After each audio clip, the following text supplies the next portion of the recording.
Good morning. My name is Nayaswami Savitri Simpson, and this is Nayaswami Gyandev McCord. We're very happy to be here with you this morning for Sunday service. We'd like to especially welcome all of our guests and visitors who have joined us here for the Christmas season. In this last Sunday of the year and the day after Christmas, we'd like to read now from Rays of the One Light. And this is week number 52. It's called The Divine Ascension. Truth is one and eternal. Realize oneness with it in your deathless self within. The following commentary is based on the teachings of Paramhansa Yogananda. In the Gospel of St. John, chapter 14, we read, I am the way, the truth, and the life. No man cometh unto the Father but by me. What is this I when spoken by a master who has conquered every vestige of ego consciousness? Therein lies the mystery of true scriptural teaching. That I that is no I. Does it even exist? In what way is it different from the consciousness that animates other human beings? Jesus was not saying, look at me, don't look at other masters. He was saying rather, look at the divine self that is the essence of who you are, your very self. You are that I. No man cometh unto the divine consciousness except by first recognizing his own intrinsic divinity, hidden beneath his delusive ego. The Bhagavad Gita in the 4th chapter states, O son of Pritha Arjuna, in whatever way people accept me, in that same way do I appear to them, for all men in some way pursue the path to me. Meditate on the divine incarnations. Their lives and the consciousness animating them will be your stairway to the infinite. And thus, through Holy Scripture, God has spoken to mankind. Om, Om, Om.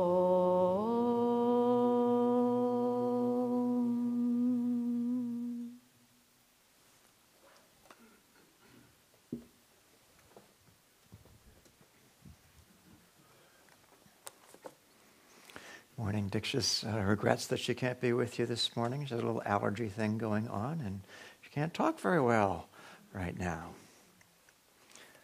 I'd like to share with you a brief excerpt from Whispers from Eternity, book of prayer demands and poems by Paramhansa Yogananda. Let me be a Christian, Jew, Hindu, Buddhist, Mohammedan, or Sufi. I care not what be my religion, race, creed, or color, if only I can win my way to thee. But let me be none of these if that identity enmeshes me in an enclosing net of religious or social formalities. Let me travel the high road, the royal high road of realization, which leads to thee. If I am traveling on some bypath of religion, lead me onto the one common highway of realization, which leads straight to thee. Send me the sunshine of thy wisdom, that it lead me to the morning of my growing powers. And send me the moon of thy mercy to guide me rightly, if ever I am lost in the dark night of sorrow.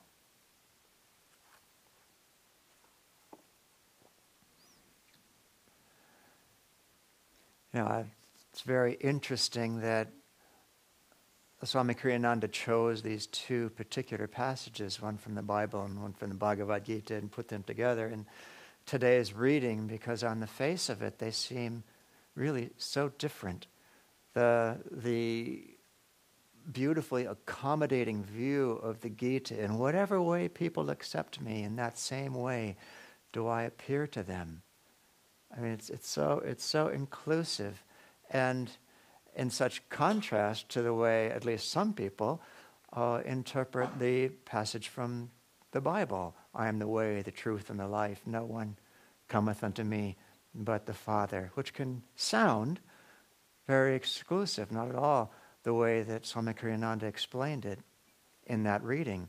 I remember many years ago I was in college, and I spent one summer working for an electronics company, and part of my job was to run errands around the city.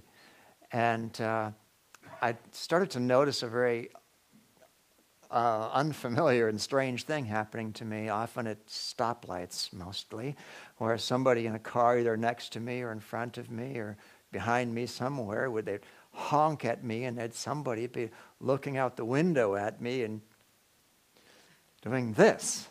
And I didn't know if there was something wrong with my car, and they were trying to alert me, and if I didn't quite get it, they could tell by my expression. They would insist even more.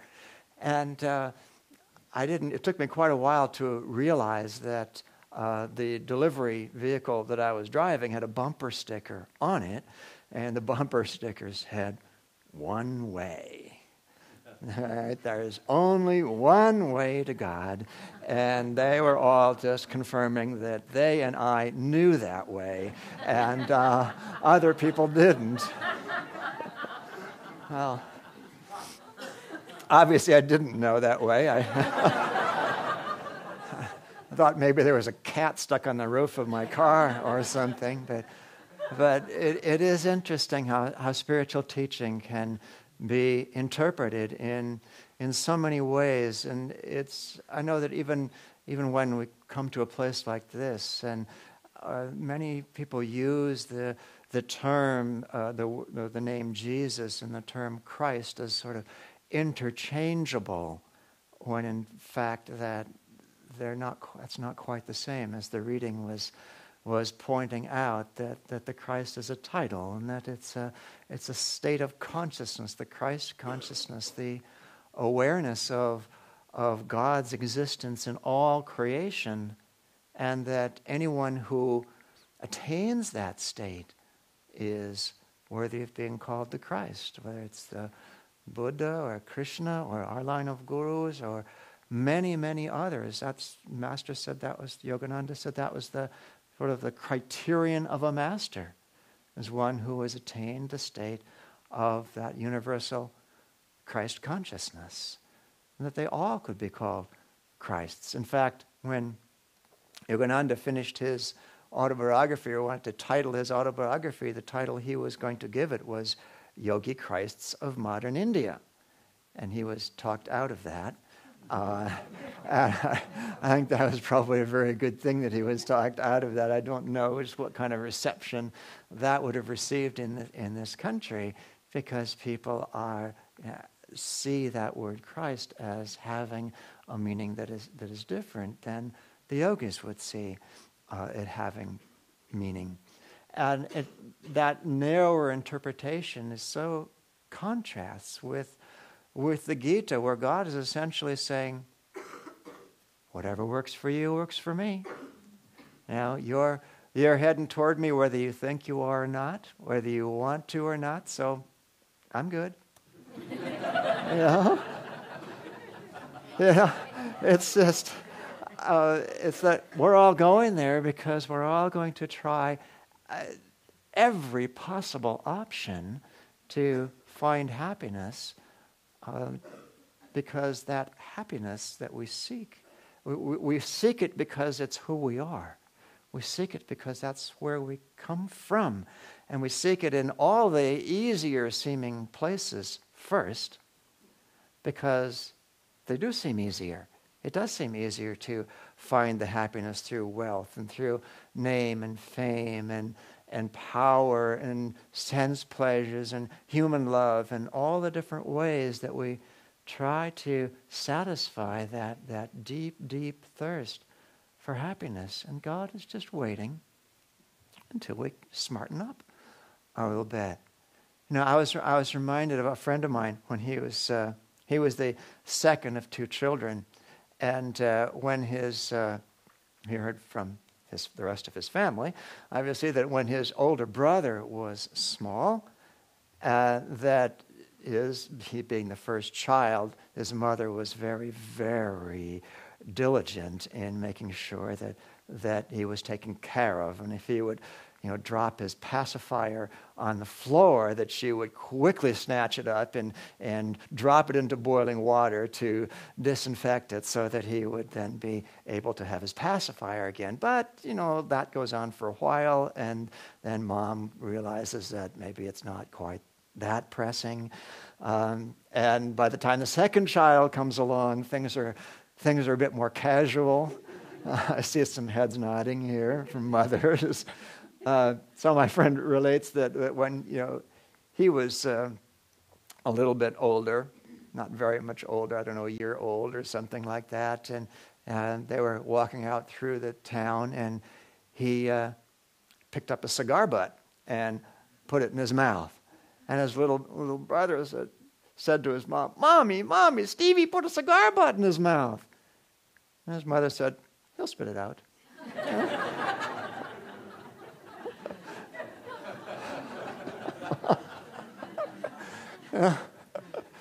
And that's sort of the way God is with us. It's like, God, Stevie's going for name and fame. He'll spit it out. And just knowing that we'll go through this and we'll go through that until we finally realize, none of it works. None of it works. And we often, kind of get to these places in our lives where what I call the sweet spots, where things are going really, really well.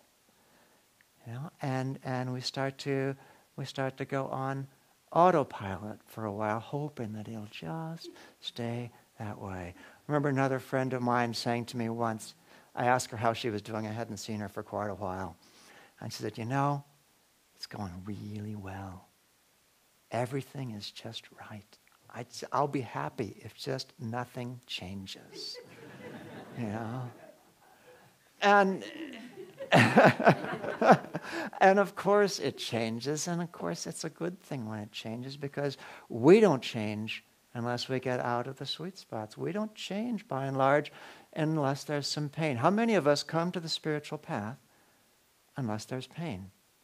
Unless we're looking to get out of suffering. How many people come here to the expanding light and they say, my life is just the way I want it.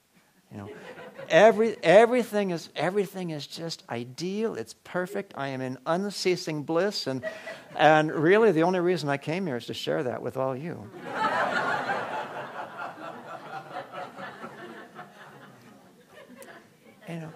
People look for a change because they're depleted. They feel a lack of fulfillment. They feel grief. They feel pain. They feel some kind of frustration. That's what motivates us, really.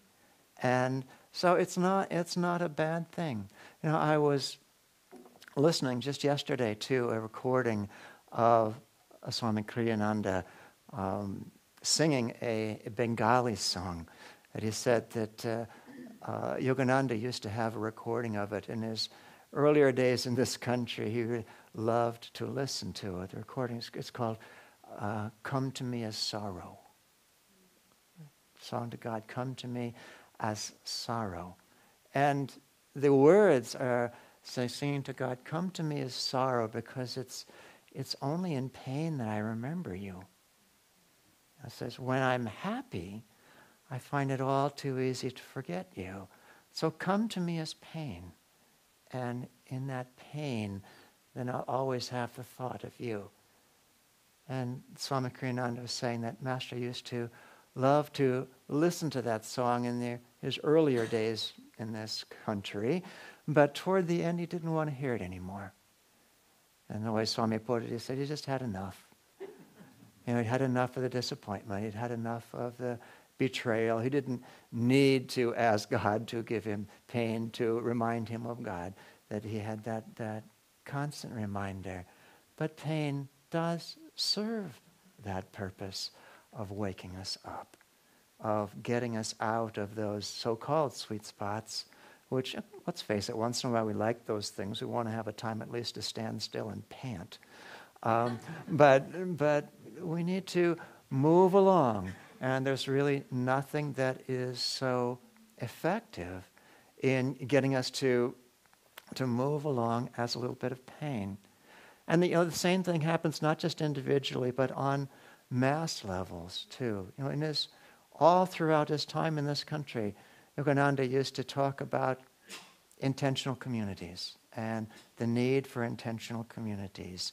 And he said that this idea would spread like wildfire. And it's been 60 years, more or less, since his passing. Where's the fire? I think the reason is people haven't suffered enough yet. They haven't yet seen that what's happening, the lives they're living, the way our society is going, is not sustainable. Okay? And they haven't, they may be starting to see that, but they're not feeling it. They're not feeling the pain of a life that really doesn't work. And it's only when they will feel that pain that they will make that change. And then when they make that change, they'll say, wow, why wasn't I doing this all along? That's how it was for me. I really had no desire to come and live in an intentional community. I moved here because I needed to see how the spiritual life was led.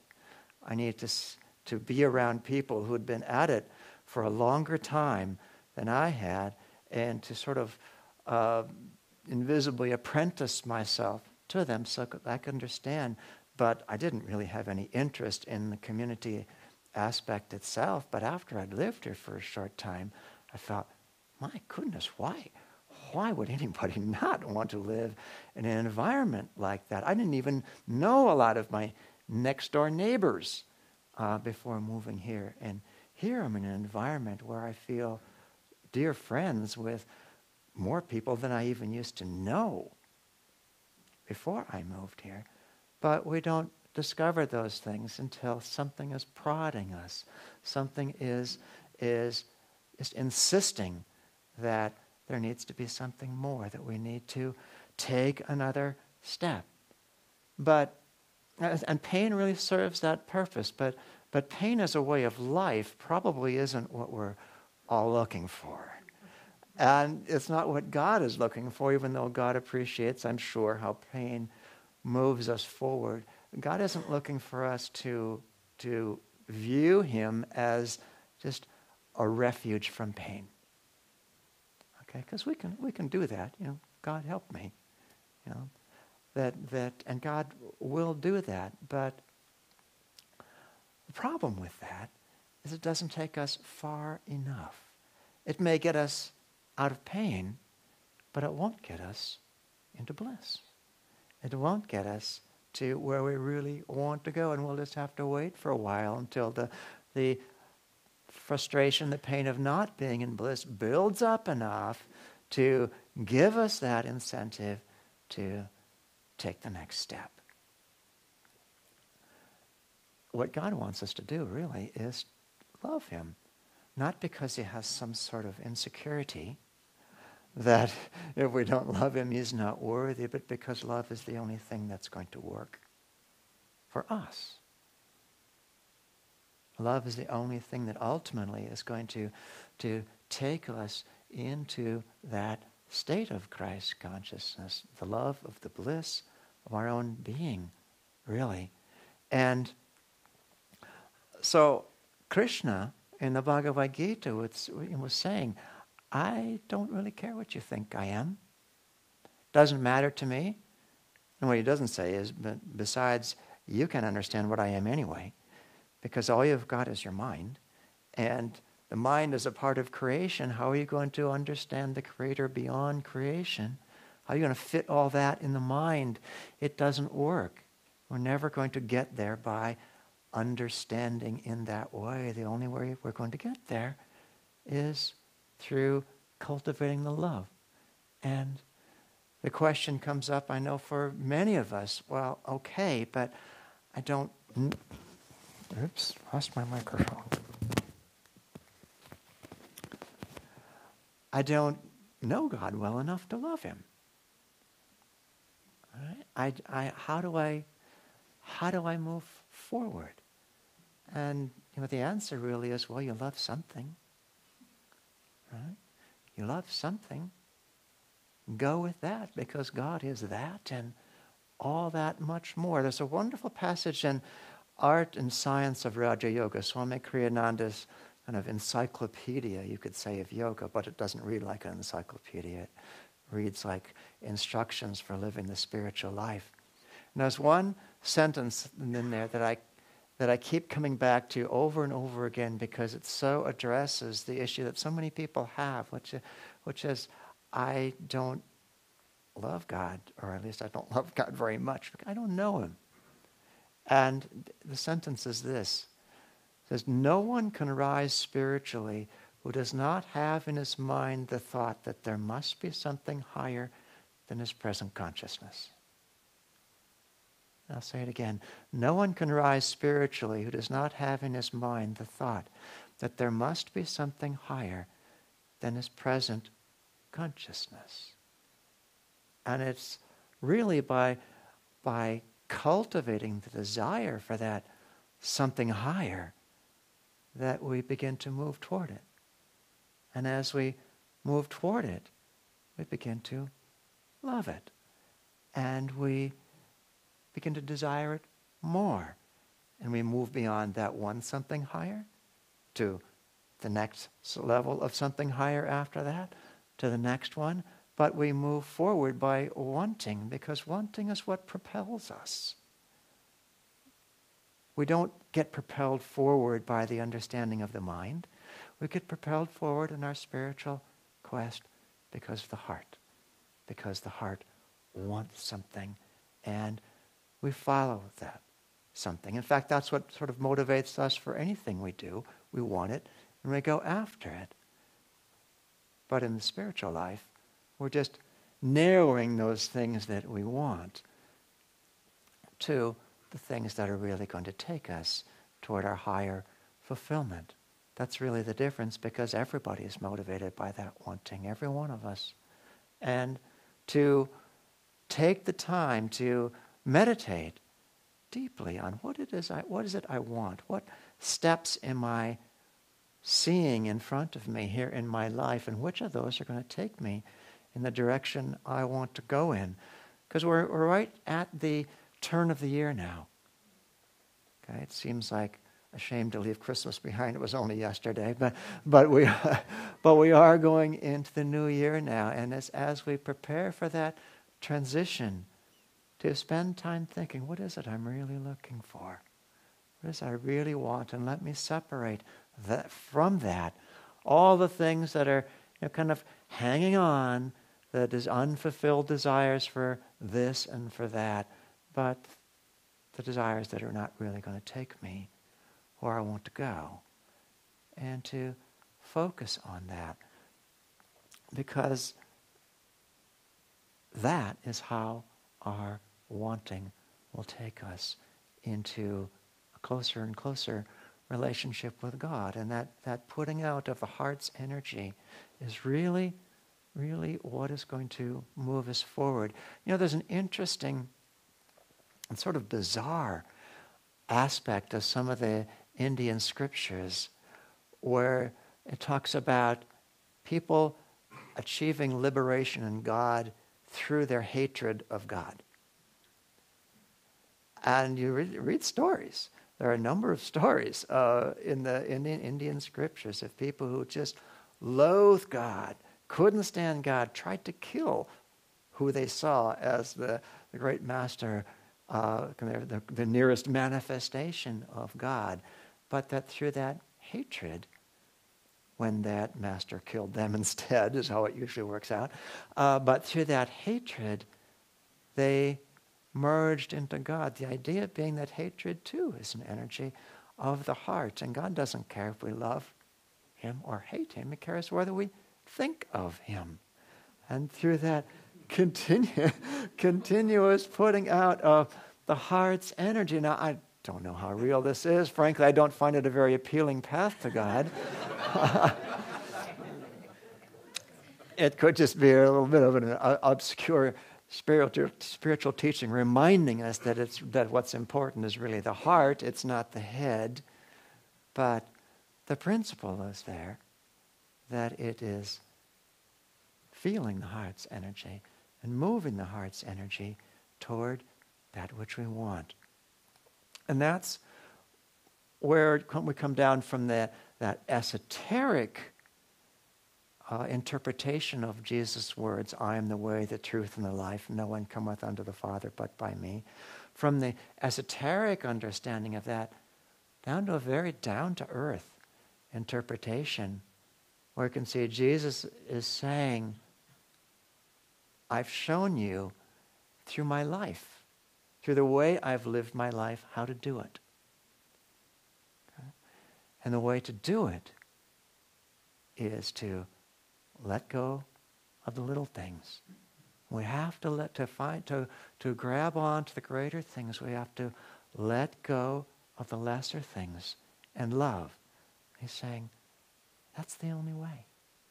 Not because it's my way, not because it's my beliefs, not because what my followers should do, but it's the only way to take us back to where we came from.